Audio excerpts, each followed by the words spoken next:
আজকে কি রান্না করব আপনাদের মাঝে শেয়ার করতে চলে আসলাম। মূলার শাক ভাজি করব আর আলু পেঁপে মুরগি দিয়ে ঝোল করব। আসসালামু আলাইকুম, সবাই ভিডিওটা দেখবেন, লাইক কমেন্ট শেয়ার করবেন, সবাই ফুল ভিডিও দেখবেন।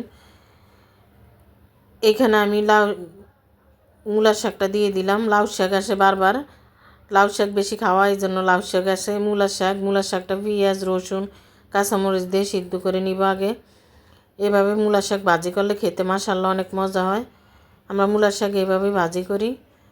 এই যে অল্প একটু হয়ে গেছে, 2 মুঠা মূলার শাক 30 টাকা দিয়ে আনছি।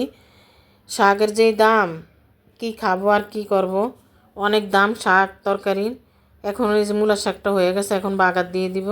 এখানে পেঁয়াজ রসুন দিয়ে দিলাম, রসুন আর পেঁয়াজ দিয়ে বাগার দিব।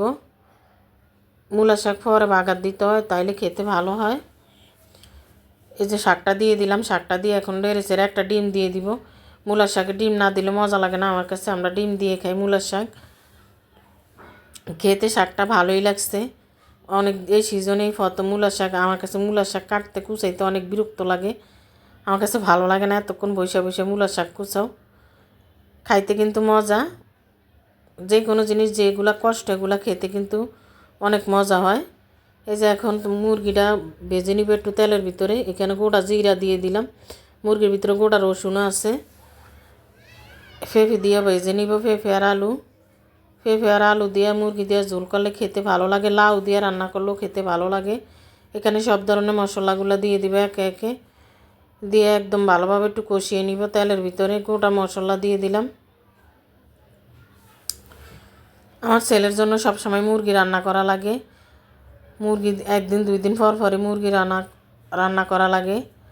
সে মুরগি গরু অনেক পছন্দ। এই যে কষানো ঝোলটা দিয়ে দিলাম। তবে আজকের মুরগিটা পেঁপে দেওয়া অনেক একদম সিদ্ধ হয়ে গেছে বেশি। এখানে জিরার গুঁড়া দিয়ে দিলাম,